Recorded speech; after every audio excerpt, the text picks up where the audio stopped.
Welcome to a special edition of our Cord Cutting Q&A. Every Wednesday, 8 p.m. Eastern, right here on YouTube, I'm answering your cord cutting related questions. Today, I'm going to do a special one because yesterday, as you can see, I'm traveling. I'm at my parents' house. Wi-Fi was a little bit of an issue, and it just kind of cut out. We weren't able to get to all the questions I wanted to, and the show was a little shorter than normal. So today, hey, a special bonus episode. I'm going to answer a few of those questions I didn't get to, and hopefully give you a look into a little bit of 2019 in the world of cord cutting. First, though, hey, if you're looking for home internet, check out Toast.net. It's a new internet service. Well, it's been around for a little while, but it's a new sponsor of Cord Cutters News' Q&As here. They're offering $5 off every month for the first year of your internet plan. With some limitations, certain plans only apply. Fiber and DSL available there. US-based customer service, no data cap are the main selling points there. If you want to check out, see if they're available in your area, and find out the promo code to get the $5 off every month for the first year. Link in the show notes down below. Check that out. All right, let's dive into the questions. First up, CES 2019, the Consumer Electronics Show, is almost here. Just a couple weeks away, I'll be in Vegas. A lot of people have been asking, am I going again? Yes, I've gone the last few years. I will be back again. We'll have a lot of video content, but also make sure you're watching over at cordcuttersnews.com. Link in the show notes, because I post most of my news in written format there. So check that out. We'll be posting as we can and give you some in-depth looks. I already got a lot of meetings scheduled with some of the biggest companies in the world of cord cutting are going to be there. And we're going to be wandering the show floor, trying to find some of the best hidden deals. Sometimes some of the greatest cord cutting news isn't from biggest companies at CES.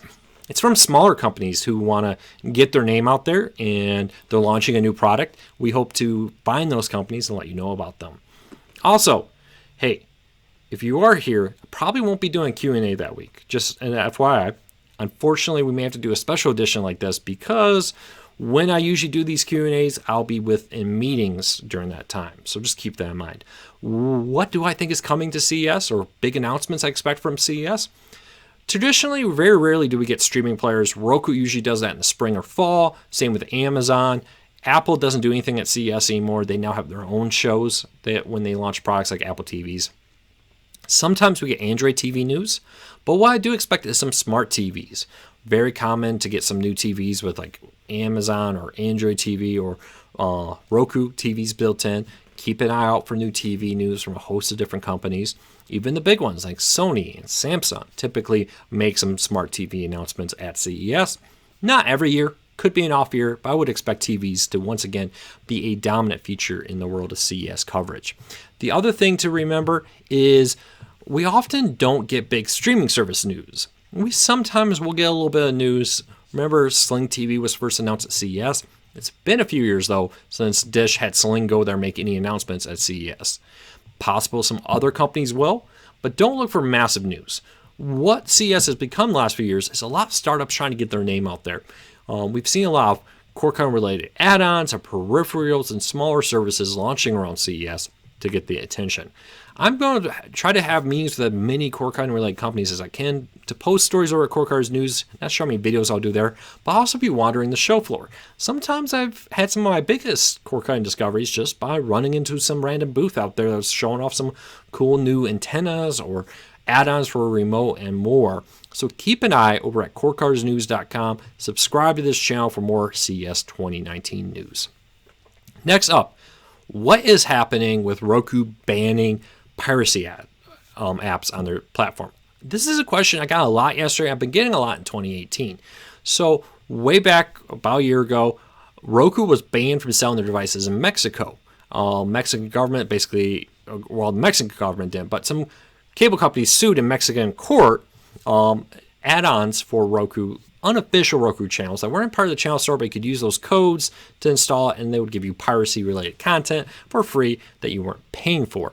Well, Roku got caught up on it because it's on their platform, and the courts basically decided that Roku wasn't doing enough to prevent piracy happening. So Roku got banned from selling Roku TVs or Roku streaming players in Mexico. That's a huge hit. That's an entire country where they legally cannot sell a device.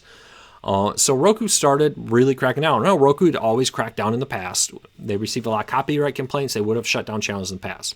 Now they became much more aggressive. They changed the wording for private channels. They changed the requirements to add one. You had to disclose who you were. You couldn't just do it anonymously anymore and more. And then they went and cut down a ton of the piracy related unlisted Roku channels. Why is that important? Well, they really wanted to get on there. It upset some people. People are like, hey, I was using this channel to watch all these movies and TV shows for free. I get it. And suddenly it wasn't working. Roku's argument was, hey, well, it's not legal. We're not here to support illegal functions, so we're going to ban it. Why? I guess why? Well, money. People say, well, Roku could make a ton of money by allowing it because people would buy their devices. Well, the reality is they'll probably make a lot more money being able to sell their devices in countries like Mexico. And they run the risk of being banned in other countries. The risk of being banned from an entire country like Mexico, which is a large country with a fastly growing streaming market, doesn't outweigh or any benefits from allowing piracy. It just doesn't. The money on both sides is, on the legal side, for them to be able to sell in Mexico is just higher. So it really comes down to dollars. It does. It also comes down to the partners. Roku has tight partners with legitimate streaming services. They want to maintain that. So they want to honor when a request to pull down a piracy channel comes legally. They want to honor that. So why is Roku banning piracy apps? Well, money. They want money. They want money from all these legitimate streaming services. They want money from being able to sell in Mexico. And it worked. So they went and banned all this stuff. Several appeals, and they were successful in winning the right to sell in Mexico again legally. So it's great news for Roku. Maybe not the best news if you wanted to use a piracy service on Roku. The good news is, hey, you can go on eBay, you can go on Amazon and buy all these Android boxes if that's what you really want. You don't need a Roku to have piracy. But I know a lot of people like the Roku, like the features there. So I get it. But don't plan on it coming back. Don't plan on Roku changing their mind. The sheer amount of money available from legal sales in countries like Mexico is just way more than they will ever get on the other side. Because remember, Roku's main revenue sources comes from two places: subscriptions and ads. They make more money off of selling subscriptions, where you use your Roku account to manage your HBO subscription, for example, and all those ads. When you watch a free service and you see those ads between videos, a vast majority of those ads come from Roku. They make more money on ads and subscriptions than they do on selling Roku players.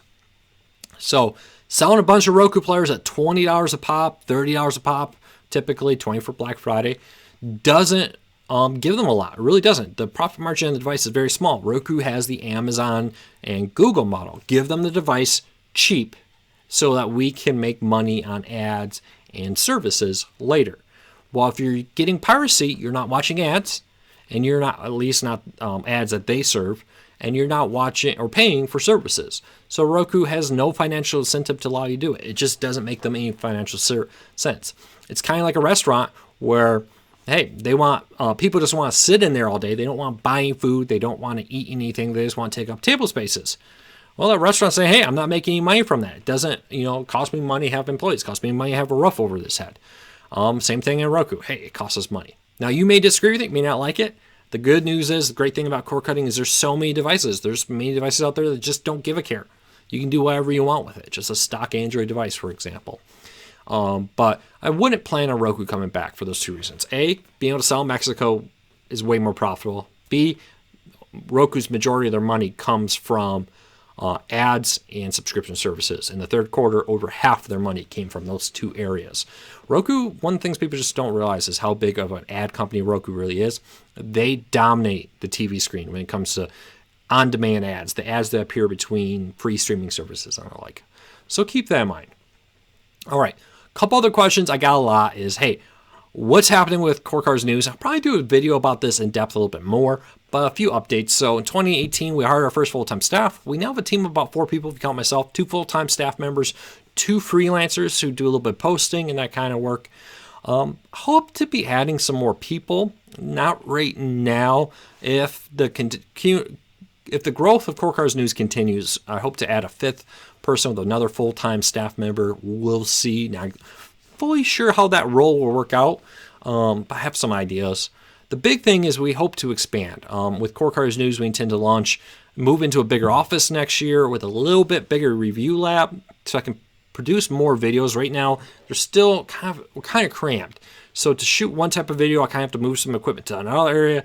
Then to do the other half of the review, I got to take that equipment, move it back and forth, back and forth. It's not nearly as bad as before we moved into our current offices, but we would like to get some area where we have this large review lab. That would be very helpful to us and our ability to do Core Cars News as video reviews, develop our YouTube channel more.